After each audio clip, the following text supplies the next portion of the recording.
Going to have to attack early, but also be able to expand down in the zone and a little bit off the plate. Pitch number 1, swing and a miss for Malaysia Ochoa. By the way, defense a little bit different for Texas on the right side of the infield in this one. Leanne Good starting for Alyssa Washington at second, after Washington had to have her throwing hand taped up in the last game. Bella Date is there, 1 away. And next to Leanne Good at first will be Jolie Mitchell getting the start for the Longhorns. Well, Washington jamming her thumb. Texas probably taking the opportunity to just let her rest it, not push it. Plus, Leanne Good gets some action on both sides of the ball. And as you mentioned, Jolie Mitchell pulled off offensively a little bit. Katie Simmons got a couple starts. We saw Jordan Whitaker with a couple of bats last game. But Mitchell had a great pinch hit opportunity. Ended up being a 1-3 put out, but she lined that ball hard into the pitcher's leg. So Texas going to see if she can get hot again. Angelina Allen, batting average wise, best hitter on the club, one of the best in the nation, hitting .444.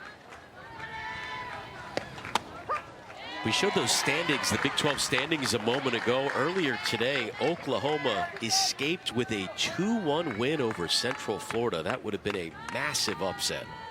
Well, that would have been a huge upset, and if you're Texas, you would have been excited to see that, as it wasn't going to come down to the final weekend to decide the Big 12 champion. Texas has not won the Big 12 regular season title since 2006. Haven't won the Big 12 tourney since '05.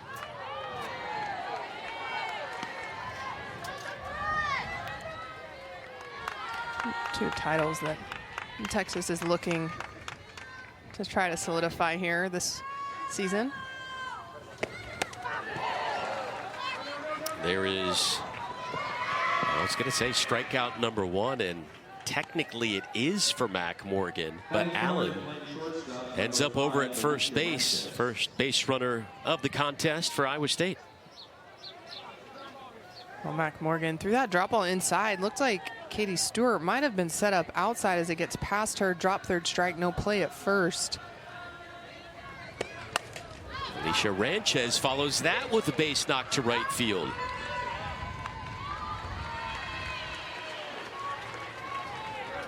Again, it's a feisty Iowa State team. It's beaten Oklahoma State twice, hung with Texas last night. Had runners on earlier today and numerous times, and now with 2 on, 1 away here in the first. Well, Mac Morgan actually jams Ranchez on that, but just gets enough to flare that into for a single into right field. Well, Mac Morgan, similar to Tegan Cavan in game 1 of this series, going to attack hitters early. So the Cyclones already coming out swinging early in the count, expecting strikes from the junior. Ashley Miner taking strike 1. Miner with 8 home runs on the year, 30 driven in.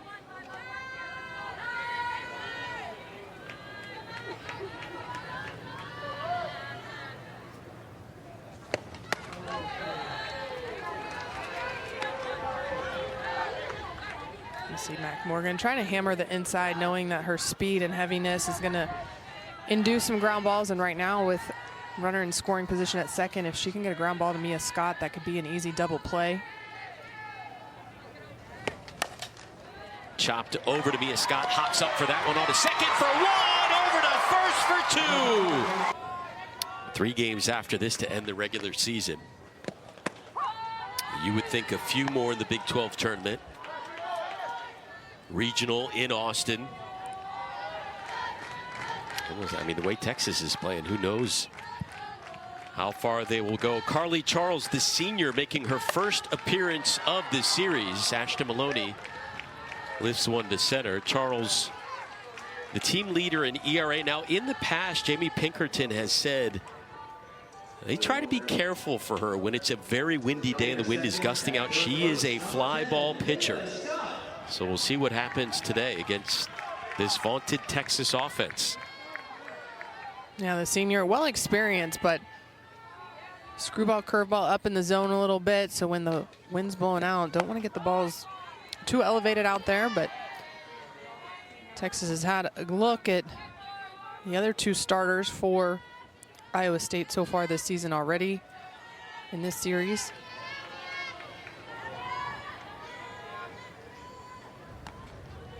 Mia Scott with a home run in game number 1. Takes strike 1. How much of a challenge do you think Texas Tech will be next weekend in the regular season finale? Well, Texas Tech can swing with the best of them. Coach Craig Snyder came over from Florida State, and they've been able to put up offensive numbers. Speaking of offensive numbers, Mia Scott, her batting average right around 400, comes up with a single here in the bottom of the first.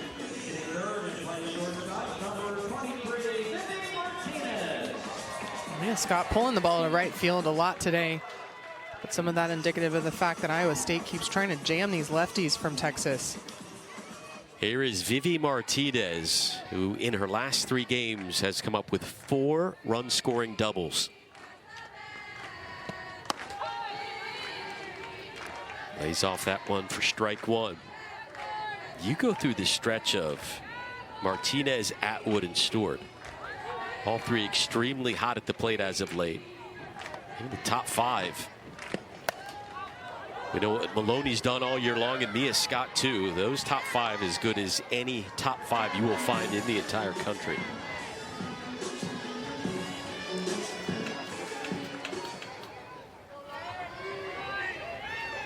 Well, and it's that depth of Texas, not just in the lineup, but on their bench, that has allowed them to be so successful. But you talk about the RBI record, and if those top 3 aren't on, Reese Atwood's not looking at that record. Yep. And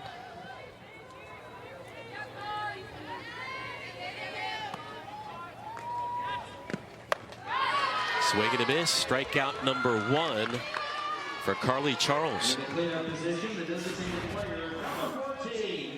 well, Charles using a rise ball outside, elevates this on Vivi Martinez, unable to lay off that as that goes out of the zone. A little momentum for Iowa State with Carly Charles in the circle right now. Career-wise, Texas has hit 7 home runs off Charles in just under 17 innings coming into today. Atwood sitting on 15, make it 16 home runs on the year after going yard earlier today. Again, Taylor Hoagland at 18. We thought a few years ago Mary Iacopo or Shannon Rhodes was going to break that record. They were on pace to do it at least through the first half of the season and then slowed down a bit. Atwood cranks one to right field. That one over a leaping pool, and Reese Atwood will drive in the first run of the contest with an RBI double. Extends her single-season Texas record to 69 RBIs. Well, here's why she's such a good hitter. She broke the record going to left center field. She's able to add on to that going to right center with a drive off the wall. When you're able to hit to both parts of the ballpark, it is so hard to pitch to you. And Reese Atwood continuing her onslaught of the season. Texas undefeated on the season when scoring first. Here is Katie Stewart.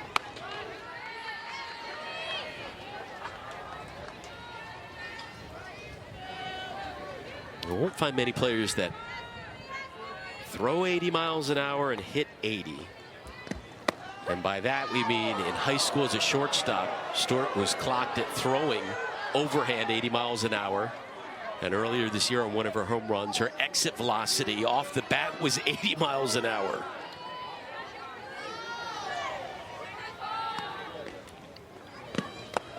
Well, that's not surprising. Katie Stewart just extremely strong as an athlete. Both Texas catchers haven't had a ton of runners attempt to steal on them, but the way Reese Atwood and Katie Stewart both throw down to second. Katie Stewart with the base knock. Here comes Reese Atwood, the throw. Not close. 2-0 Texas here in the first.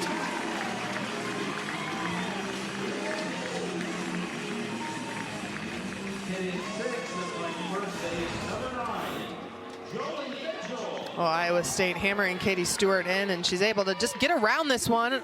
Hard ground ball in the 5-6 hole, gets past Ranchez at shortstop, allowing Reese Atwood to score. Katie Stewart just 4 for 5 on the weekend here against Iowa State. It's pretty much what we've seen out of her all season long.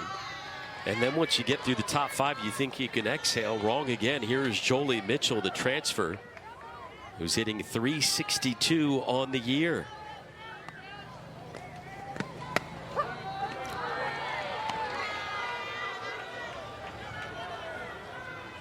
Last year with Notre Dame, Mitchell hit .383 and ended the year on a 35-game on base streak. Mike White loved her leadership. They're bringing her over in the transfer portal. Well, a senior with actually 2 years of eligibility left, so has one more after this with Texas.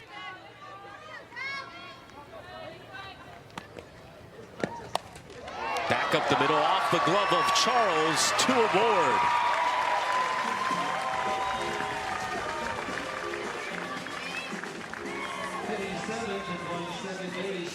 Well, for the second game in a row, Jolie Mitchell goes right back up the middle, this time off of Charles' glove. Last game it was off of Ralston's leg, but Jolie Mitchell, good 2-strike hitting right there. 3 straight hits for Texas. Here is Leanne Good.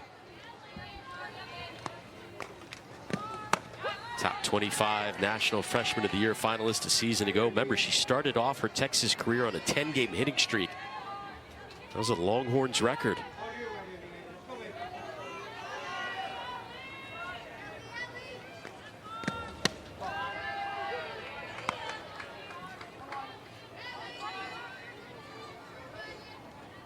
Replaced Alyssa Washington the last game, made a nice grab in foul territory, started off a double play, and had that double play she was a part of in the top half of this inning.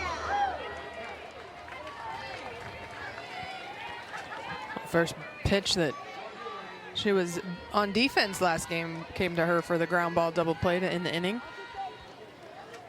But a good problem to have when you're Texas and you have 3 middle infielders, all of who can play defensively and are hitting well offensively. Everybody clap your hands. Texas already with 4 hits in this inning. Double and 3 singles off Charles. 1-2 with 2 on and 2 away. Good to right center. That will drop in there. 1 run comes home as Katie Stewart scores. And Leanne Good slides in there with a 2-out run scoring double.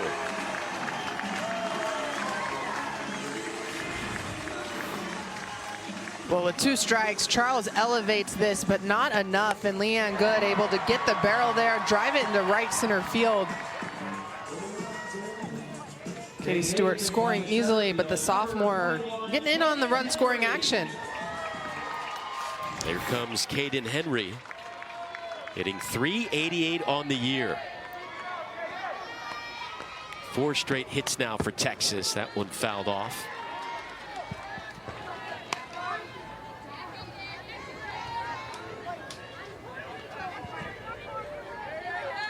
Henry, 22 stolen bases, 26 runs driven in. 0-2.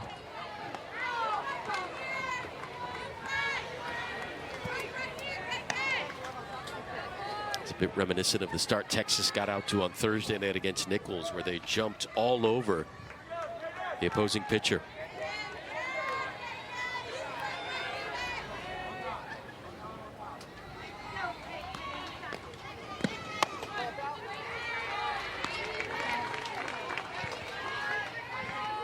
When Texas can force pitchers to stay in the strike zone and they don't go chasing up or out, it really makes it difficult to pitch to them because they're able to get to inside pitches rather well. The second time in this series, this is 33-0. Would score in the first run of the game. Mac Morgan out for inning number 2, facing the 5, 6, and 7 hitters for Iowa State.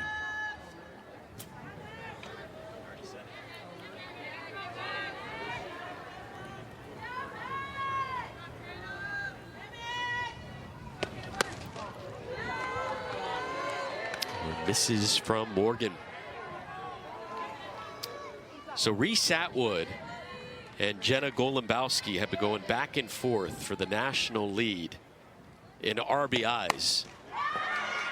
For a few hours today, Reese jumped in front. Now Golembowski at Miami of Ohio has retaken the national lead with 70 RBIs on the season, one ahead of Atwood. Base knock there for Tatum Johnson.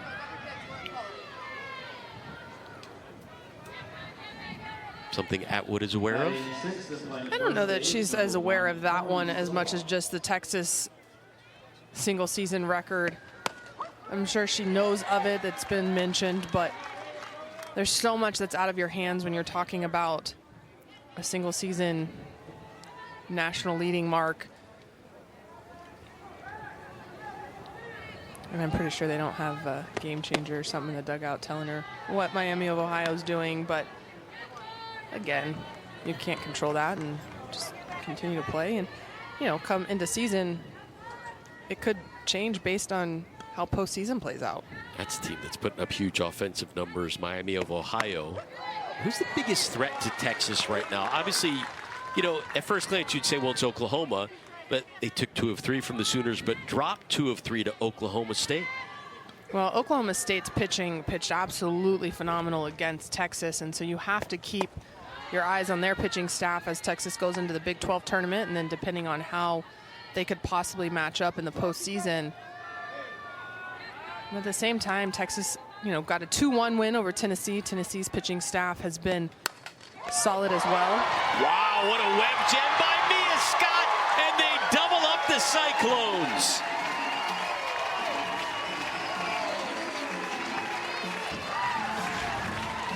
Well, the second double play in as many innings. Mia Scott kind of fends for her life over there, but quick to get the ball to Jolie Mitchell. Absolutely nothing Tatum Johnson can do on that one. That ball got on Mia Scott quick, allowing her to turn the double play. Texas plays defense like that. Forget about it. Strike one, meanwhile, to Tiana Poole. Now with the bases empty and 2 away here in the second.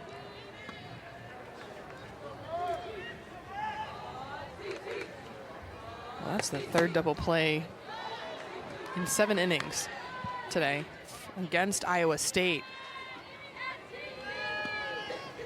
Your head coach Jamie Pinkerton, you can't really complain about that. That was a hard shot.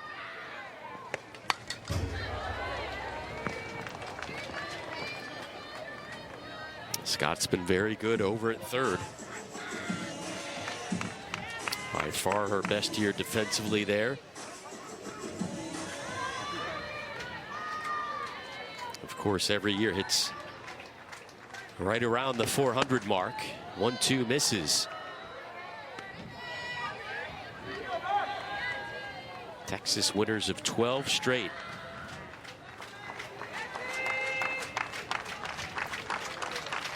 Looking to make it a 1-2-3 inning.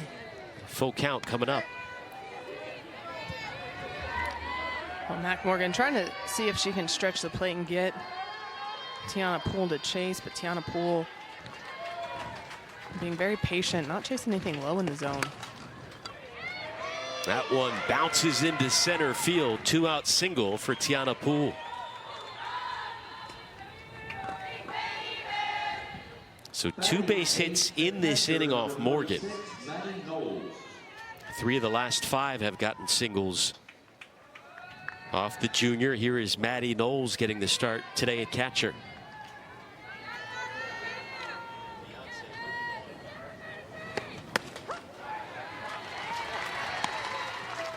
Knowles has been inserted into the game at the halfway point in the last 2 contests for Iowa State.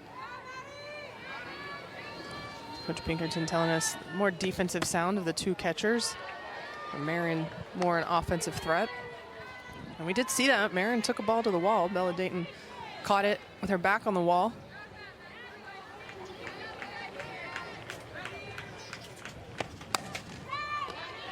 Scott scoops that one up, automatic. There's Bella Dayton's mom in the orange number 6 shirt, taking this one in. See what Bella does here in her first at bat of the contest. I have to imagine the Dayton family was excited when Bella decided to come back home and go to Texas. Not that the trip to Tucson, Arizona is very far, but it's a little easier to make a drive down I-35 than it is jumping on a plane. Dayton chops one in and out of the glove of Wardlow. Dayton aboard again. Right fielder, number 7.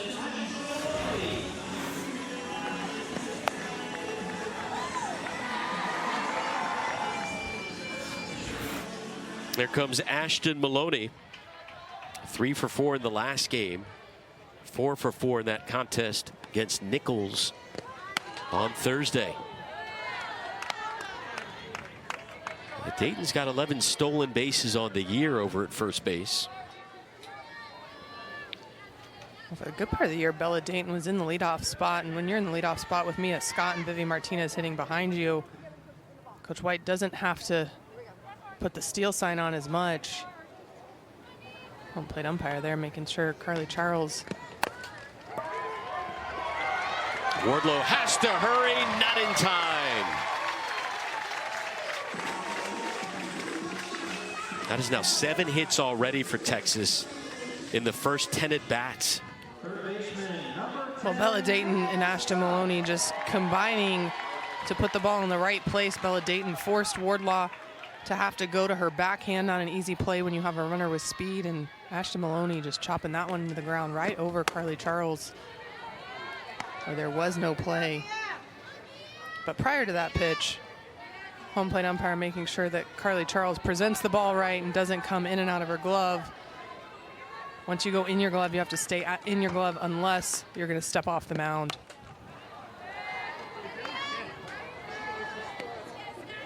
Texas with 2 doubles, Atwood and Good with 1 apiece, and then 5 singles so far. We've seen Iowa State go to the bullpen early and often in this series. See how it goes this inning.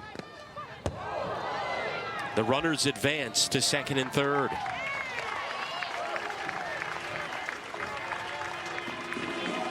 We'll have to imagine with how much Iowa State has changed pitchers in the first 2 games of this series. They're going to see how far they can get with Charles. We saw Ralston in both games. Rodriguez, who we thought was going to be unavailable, actually came in game 2. And Sherman going in both the first 2 games as well. Mia Scott to right field, off the right fielder pool. That's going to score 2 as Scott slides into second. She's digging for 3, and she is in there. Texas take it over here in the second.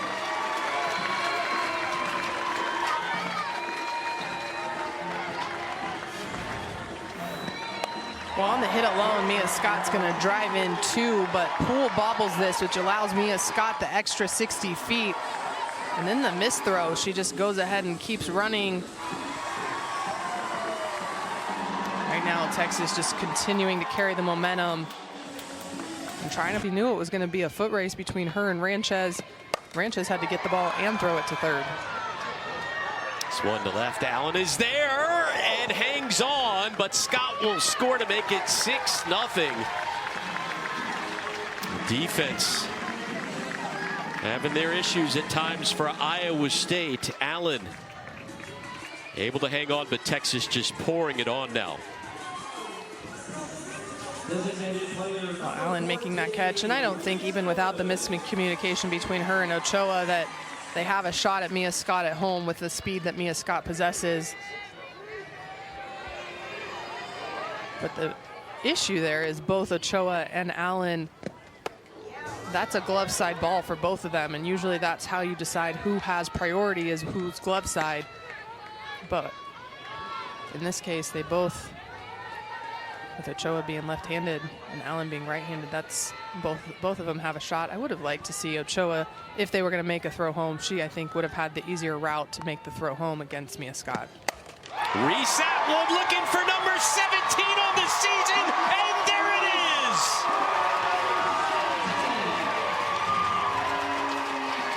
She is now one shy of tying the single-season Texas record.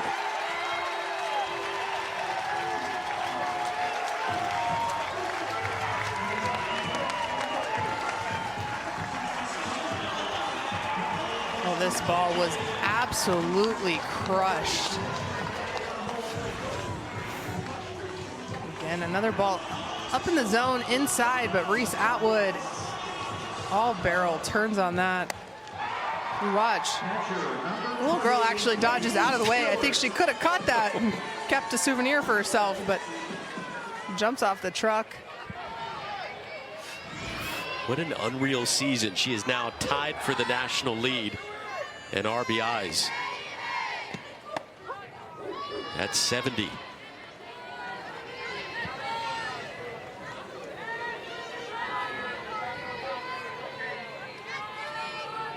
I don't know what it's like to see beach balls, but I think it'd be a pretty incredible feeling to see the ball so big that you can constantly put the barrel on it at a consistent rate the way Reese Atwood could.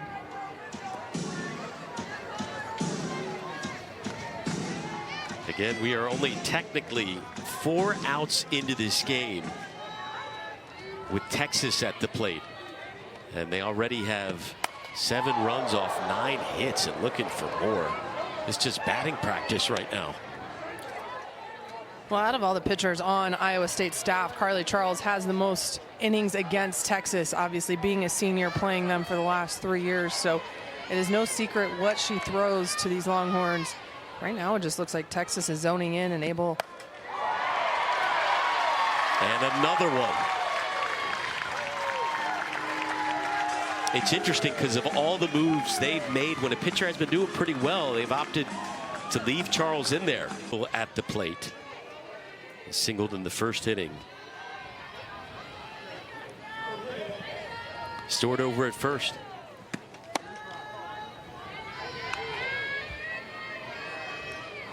Well, Julie Mitchell's last 2 at-bats have both been shots up the middle. Ralston able to retire, and she caught the ball really between her legs, and then had a single off the glove of Carly Charles.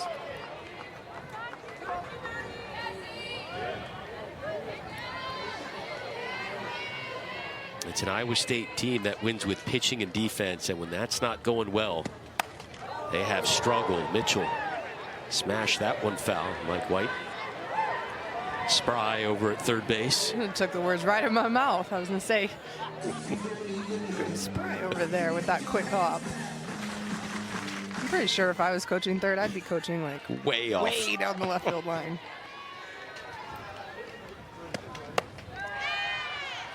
(3-1) count. Longhorns came in averaging about 7.5 runs per game. They pretty much hit that mark through an inning and a third.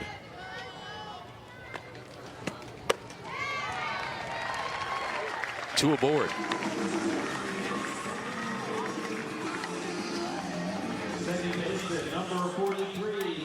Here comes Leanne Good. Delivered a run-scoring double in the first inning. Only 2 Texas players, 2 Texas starters don't have hits so far. Everybody else has been doing damage up to this point, including Good.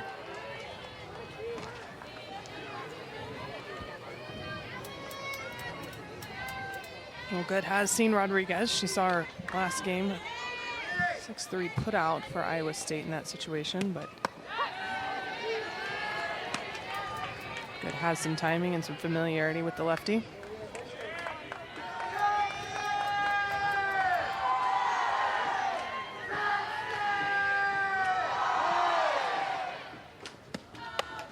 So for Texas to win the Big 12 regular season title, what do they have to do the rest of the way?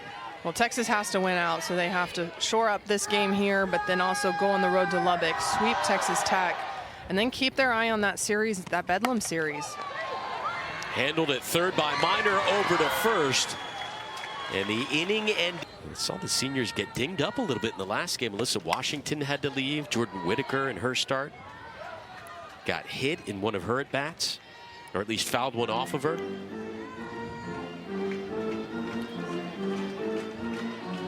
Washington seemed like she wanted to stay in there in that last game. They want to make sure she is healthy when they hit the postseason. Well, and she made a couple throws, both to Citlali Gutierrez in the circle, but also over to first base and waved him off like, I'm fine. And then Coach Steve Singleton stayed out there. I don't know if he saw her wince or saw her change her throwing. And that's when I think he made the kind of executive decision to say, no, come on out. We can get Leanne Good in and not push it right now. Mac Morgan reaching for that one. The nice defensive play for Texas continues. A little pitcher's fielding practice here for Mac Morgan. This not hit incredibly hard, so if that gets by her to Leanne Good, that is most likely a base hit for Wardlow. Great job by Mac Morgan out of the circle and making a great throw over first base. Back to the top, Malaysia Ochoa. Always helps a defense out when you have a pitcher who can get off the mound quickly and field and throw with accuracy. Can't say I was always extremely great at that, but got better over time. I don't think you needed to worry about it with all those strikeouts. You know, occasionally you have to cover the bunt and Once do in a some while. other things. Speaking of your playing days, Texas with a program record 19 Big 12 wins this year, but it's a little bit deceiving now, especially now that they're leaving the Big 12. You want to talk about the greatest winning percentage in Big 12 history for a Texas team. That will never be broken. Your squad, what year was that? 2002, 17-1. There you go. Hard to beat that. Also, that predates the super regional round of off-season or postseason.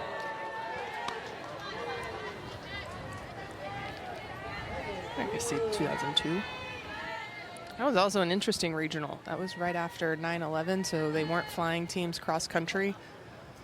We were the 1 seed and got sent to Oklahoma. And A&M followed right behind us, so 3 conference foes and 1 regional. Malaysia Ochoa there, meanwhile, with the single to right field with 1 away. Look at the postseason this year. Texas is going to host a regional. It'll be interesting to see what teams come here, because usually you get a team like Texas State coming to town. They're among top 20 teams in the nation. Certainly don't know if they'll host a regional, but I don't think they would get sent here. Well, they got maybe to College Station. And they got sent here last year, and I think that's the key. Is there another regional that they can drive to? When you have more than one in a driving distance, NCAA usually likes to be able to send people. I believe it's within a 400 or 500 mile radius. So it is possible for Texas State to go to College Station. And don't get me wrong, I was on staff there, and we did get sent to Alabama and UCLA, so could potentially get on a plane somewhere, but with 2 in driving distance, you'd have to imagine they were going to go to one of those 2 spots. Leanne Good, and they get 1. I don't think they'd want to somewhat punish Texas by putting Texas State in that regional, the #1 seed. Well, for a while, maybe deserves they were a better path. Yeah, and for a while, Texas State was in the conversation to possibly host. Yeah. Call stands. Out #2 of the inning. And I think right now, if you're Jamie Pinkerton, you have to go for whatever opportunities you can get to have as many runners on base, especially in the top of your order, where Ochoa, Allen, and Ranchez are really all the offensive production you've gotten on the weekend. Alicia Ranchez, a single in the first inning off Morgan.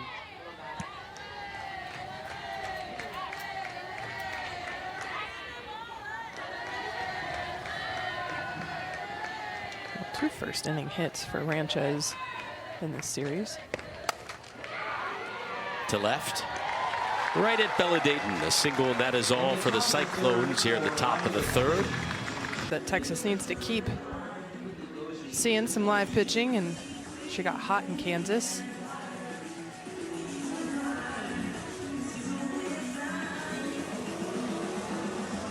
Well, Texas has faced such a tough schedule this year. And Mike White said at the beginning of the season, goal to get in position to host a super regional, so we got to make an extremely tough schedule for this upcoming season. He said, listen, if there's one thing I learned from my fast pitch days is if you want to be the best, you got to play the best and beat the best. This year they're 12-5 against teams currently ranked in the top 25, and you saw it right from the beginning of the year when they handed UCLA one of the worst losses in program history, beat Tennessee, split the games against Stanford. They've beaten the number 2, 3, and 4 teams in the nation. Well, yeah, they scheduled hard early in order to get themselves experience and confidence. And, you know, the last 2 years, Texas has been on that outside of what they expected. 2 years ago, they thought they had a good resume to host. They ended up getting sent to Seattle. Last year, thought they could host. Is absolutely incredible for a team that is also #1 in the nation. Beaten Oklahoma twice. Oklahoma State once, beat Tennessee, Stanford.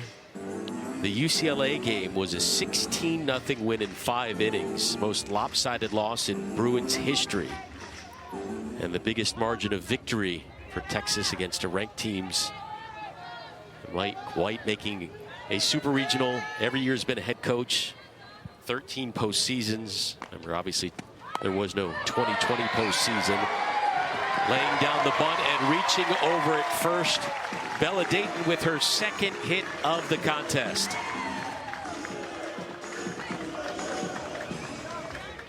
Bella Dayton will use all of her tools in here. A nice bunch. She deadens this just right down the first base line. Easily beats that out. Nothing Spellhog could do to make a better play on that.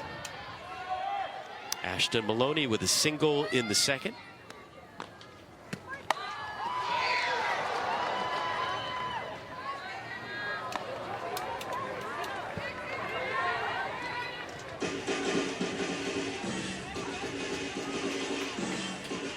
A few times Texas has lost this year. Mike White brought it up on a call with us. You can see it happening in the first inning. In 5 of their 6 losses this year, the opposing team has scored in the first inning. Now, a lot of that was early in the season, and Mike White attributed that to nerves from the starting pitchers. Maloney sends one to center, and that one hauled in by Ochoa on the run. What a grab.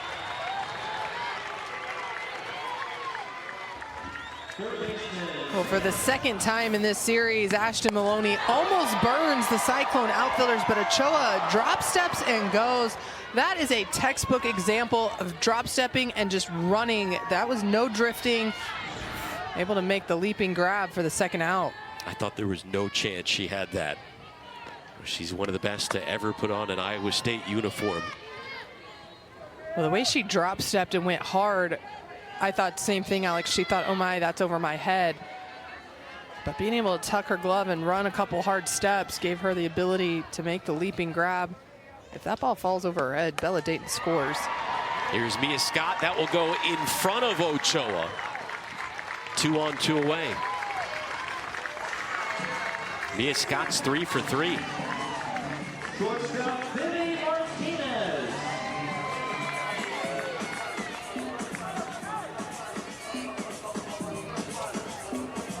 It's got to be such a stress-inducing experience for an opposing pitcher to go through this lineup. We talked about all the players that have been hot over the past few weeks. Mia Scott kind of wasn't in that list, even though she's a great hitter. Well, now she's 3 for 3. You just kind of expect it year in and year out from her. She's always hot. Well, I was about to say, you know, we talk about how Ashton Maloney a lot of times is underrated and flies under the radar. People don't talk about her a whole lot, and I feel like the first 2 years of her career, we talked about Mia Scott, you know, just hitting .395, but not in a lot of the conversations when you talk about Texas offense right now, because she's just consistently doing what Mia Scott does. And while that might be standing out on another squad with what Texas has done offensively, it's almost come to be expected. Batting average 2nd in the nation behind Oklahoma, on base percentage top 5. Slugging nearly .600 as well.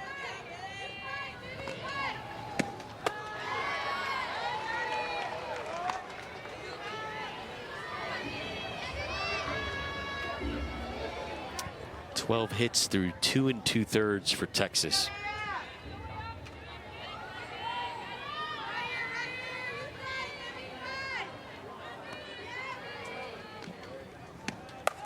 Vivi Martinez over to second. The toss to Ranchez, who makes the grab and steps on. Pitcher Carly Charles. What did you make of their output here in the final home game of the regular season? Yeah, it was a great display right there. We really hit the ball hard and did some good base running. And, of course, Mac Morgan came out and shut him down right there. But I'm really impressed with the way they hit the ball those first couple of innings. Coach Reese Atwood, obviously, with the record-breaking monumental at bat in last game. Just talk about how she's approached the game since climbing into the record books and with all of those looming over her. Yeah, I mean, there's a lot of self-perceived pressure when those things kind of happen, and you can see it pushing there a little bit midway through the season, but now she's starting to relax, seeing the ball well, and really driving it. And it's just fun to see her at bats. I mean, if I was a fan, I'd want to pay to watch her play. Thank you, Coach. Appreciate it. You're welcome. Welcome. Well said from Mike White. Exciting at bats all season long from Reese Atwood. And Jamie Pinkerton, meanwhile, going to the bench now to put in some players who are seeing their first action of the series. Isabel Nosen, freshman out of Minnesota, getting her first at-bat of the weekend. Mac Morgan out there for another inning of work in the circle for Texas. And some movement around the infield. Jolie Mitchell taking over at third, and Katie Simmons moving to first.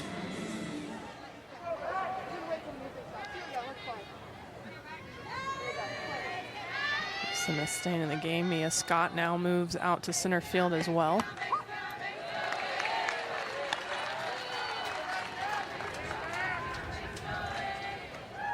Well, Scott was supposed to be the everyday outfielder, one of the everyday outfielders for him this year. And then a player by the name of Caden Henry showed up, and things changed. Leanne Good, nice play for out number one.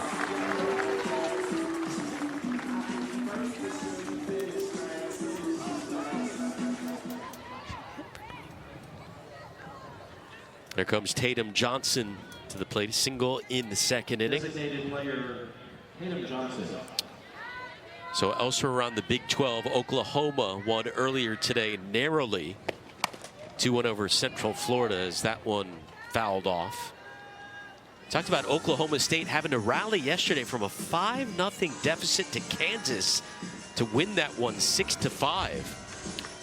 Yeah, Oklahoma State did, and they were pushed in those two games by Kansas, but able to come out victorious. And the only other game in the Big 12 today, Houston beat Texas Tech 8-0 after Texas Tech took the game one of that series yesterday. There have been more upsets this year and over the last month of the season than I can remember across the college softball landscape in a long time.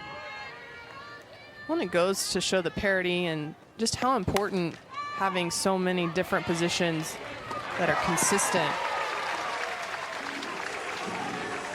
You know, the ace mentality and having one pitcher you ride in postseason or throughout season into postseason is starting to dwindle, and that alone, if you don't have a solid staff, and again, we talk about Coach White saying he doesn't have an ace, but when you have two that can go and another 2 or 3 that can come in and do the job, it really gives you still a leg up. And that, to be honest, is what Oklahoma has done, as well as having stellar defense and offense, but they've just had so many arms that they've been able to rely on in the last few years that it makes it hard for offenses to get going. Martinez calls off Good at the last second, a 1-2 first, driving in a run. 17 homers, 70 RBIs on the year, 61 hits. And takes ball one from Rodriguez.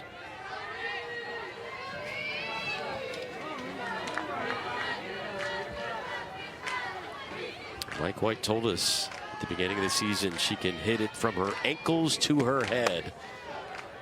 And she has shown that to be true this year, eliminated a lot of her cold zones from last year. Hitting better this year down in the zone and outside. Doing it all, that hard work paying off. So now you're saying she hits from her nose to her toes, inside and outside? All of the above. She's just really gone to work to be able to work on her weaknesses, which no longer are really a weakness. Where do you pitch her? If you're an opposing pitcher, she earns the walk there. What is her weakness at the plate? Well, I think the key is knowing that most of the time, and this weekend has been actually semi-abnormal in the fact that she hasn't had only 2 and 3 pitch at bats. Normally she likes to swing early in the count. And knowing that, I would try to jam her early and then expand away late or use off speed late. But again, as you mentioned, she's gotten better at covering the plate outside. I would avoid going up and in. If you're going to show up and in, it's sporadically. It's not something she can predict is coming, because when you elevate in the zone, that's when she's able to usually hit with her power. She likes that upper part of the zone. Aya Wallace comes in to pinch run. Here's Katie Stewart, 2 for 2 with a couple of singles.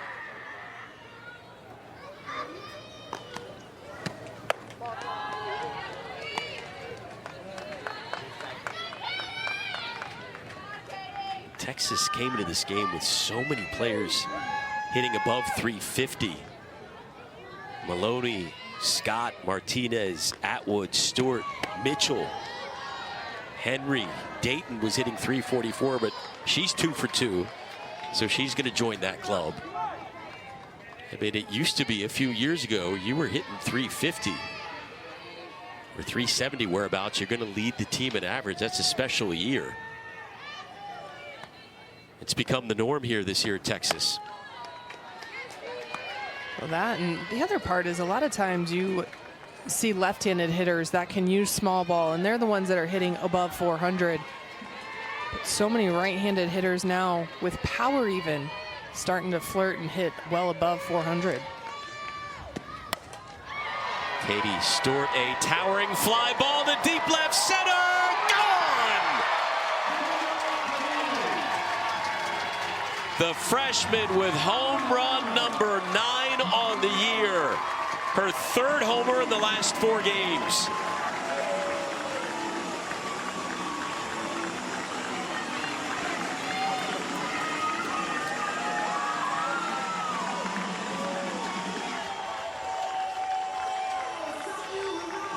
You talk about how hard it is to hit the ball out of McCombs, but Katie Stewart makes it look easy. This pitch just over the heart of the plate. Katie Stewart with the green light. Gets that one up into the wind. The wind might have carried that a little bit. Ochoa thought she had a beat on it with the way she read that, but gets it out of here for a 2-run home run. There's nothing left to say. I mean, the offense is just ridiculous at this point.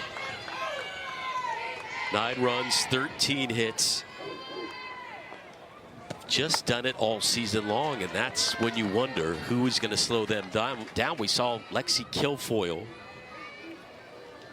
do it twice.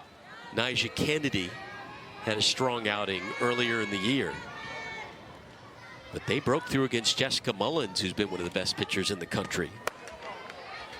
Well, and even the Nyjah Kennedy Stanford game, she wasn't amazing. Texas's errors are really what cost him the game. Texas offense, you're not going to put up 6-7 runs against a Nyjah Kennedy or even a Lexi Kilfoyle. You even talk about the Oklahoma series. They didn't put up a lot of runs against Kelly Maxwell and the staff there. But they have put up enough to win, and I think that's the key, is that the offense for Texas can usually put up enough.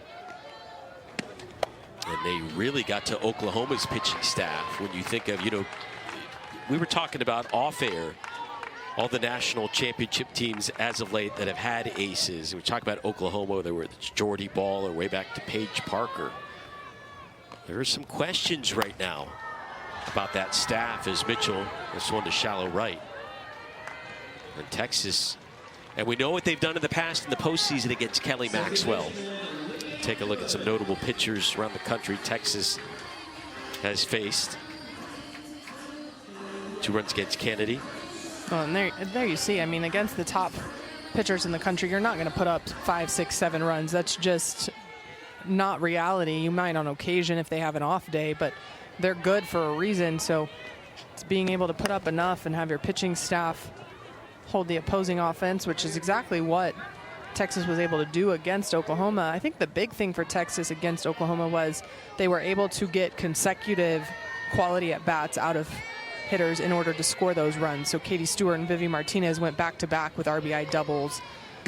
Katie Stewart comes up with a big home run after a runner gets on ahead of her. I think the common denominator in those two was Katie Stewart, which we just saw what she could do in this inning too. So, and ultimately in May, at some point it's going to come down to pitching and defense. Good, gives one a ride to left field. Right on the line is Allen to make the grab.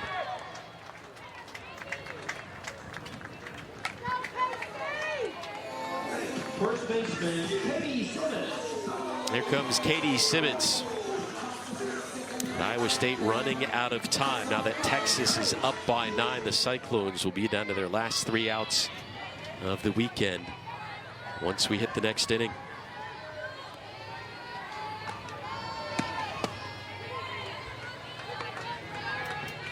So an impressive series for the Longhorns. Obviously, Iowa State fought back a little in the series opener, had the tying run on.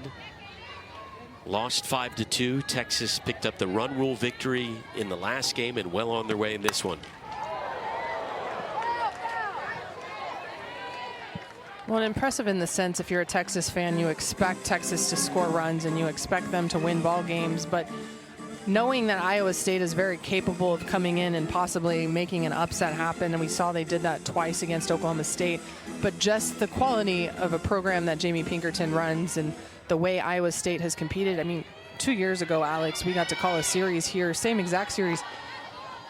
And 2 of those 3 games went into extra innings, and it was back and forth. And I can't remember all the scores, but I feel like one was like 11-9. So you know that they have a fight in them that is innate. It's something that you have when you go to Iowa State. And so you never just assume that they're going to be any type of easy win for Texas.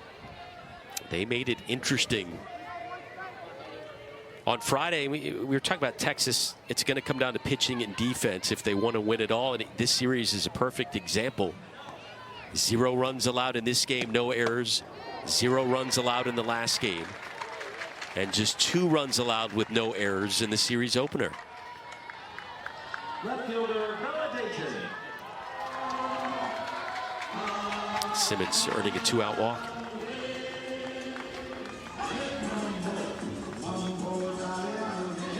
There's Bella Dayton, 2 for 2.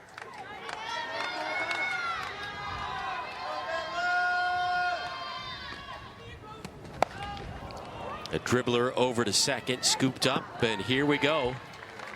Iowa State down to their last 3 outs of the run rule wins. Iowa State sending up Kaylee Gosey for the first time in this series to lead things off here in the 5th inning. An impressive weekend for Texas. They continue to roll 3 outs away from their 13th consecutive win. I mean, it's already impressive enough to beat the ranked teams. But then when you, for the most part, manage to avoid the upsets as well, that is showing championship consistency as well. Yeah, really since University of Houston upset Texas in game 1 of their series down there in Houston, Texas is taking care of business. They did drop a game to LSU, who was ranked higher or 3rd at the time. 1 away. Well, Mac Morgan just going right at Gosey. This strike all the way and unable to handle the heat from Mac Morgan. Pinch hitter coming up, Paige Zender, freshman out of Minnesota.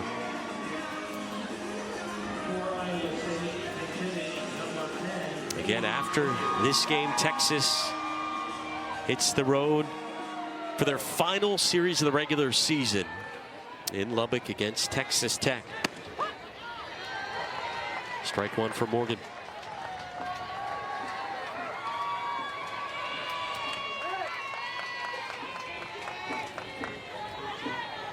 Regionals will take place Is that one off the glove of Simmons? It's safe to say. Speculating here in Austin 3 weeks from now. Well, yeah, in 3 weeks, and there's no reason Texas isn't going to host a regional. They're right now would be the #1 seed in most people's mind. The only other team that could possibly take that seeding would be Oklahoma. But you can the make biggest question is who's going to come to town. Well, yeah, Face that's Texas. What's the committee going to do as far as filling out the regional? And again, as top 8 seed, you get to host supers as well, as long as you take care of business. So it looks like Texas could be home for all of postseason prior to the Women's College World Series.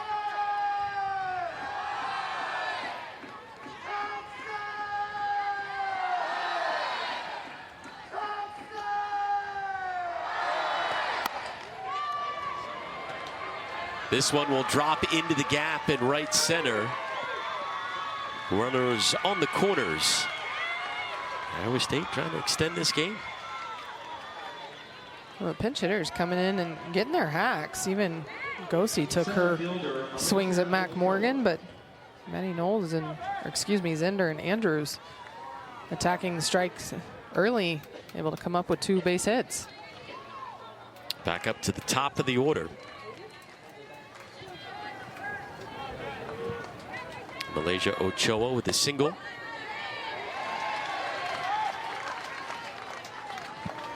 Look at the pitching numbers for Texas coming in. Mac Morgan 10-1 on the year. Citlali Gutierrez undefeated. Tegan Cavan 14-2. There is a base hit deep in the hole. Martinez, the throw to first, not in time. And a run is on the board for Iowa State. One more and they keep the game going.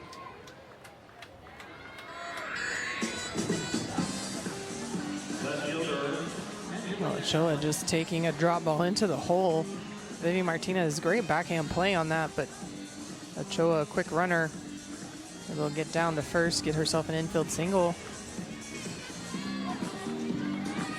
3 hits in this inning. Here is Angelina Allen.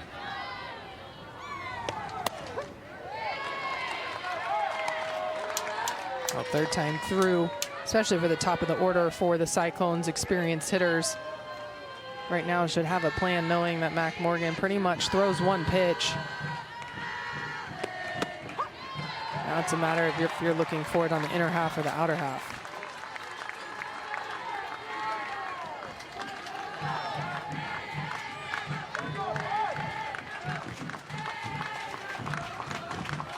The 0-2.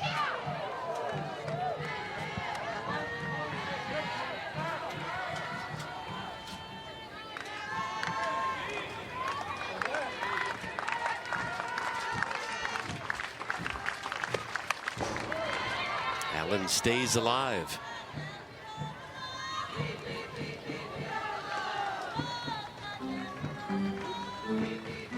Well, that's 4 straight pitches from Mac Morgan on the outer half.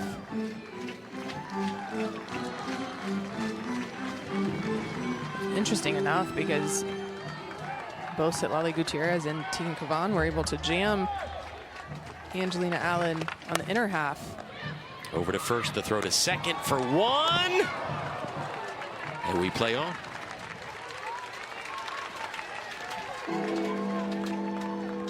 The Cyclones down to their last out. Run to keep the game alive over at third. Here is Alicia Ranchez at the plate. Single in the first inning, a .291 hitter on the season.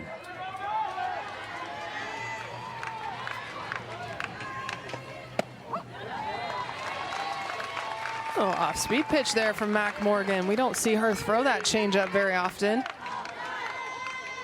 That first pitch to Ochoa as well. I thought that's what that was. Wasn't so sure, but that is a deliberate changeup right there. And if that's a pitch Mac Morgan can get going, it'd be a different look for offenses late in the season. That was a nasty pitch, and Iowa State down to their last strike.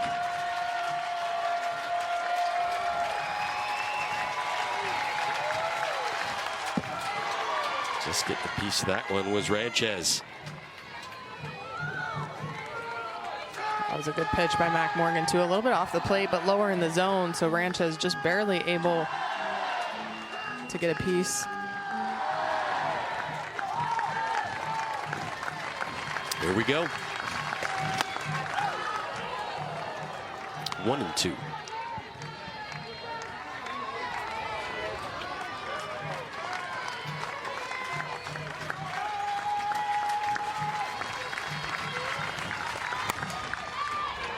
Sanchez to right field, and Texas sweeps the Cyclones, winning the finale 9-1.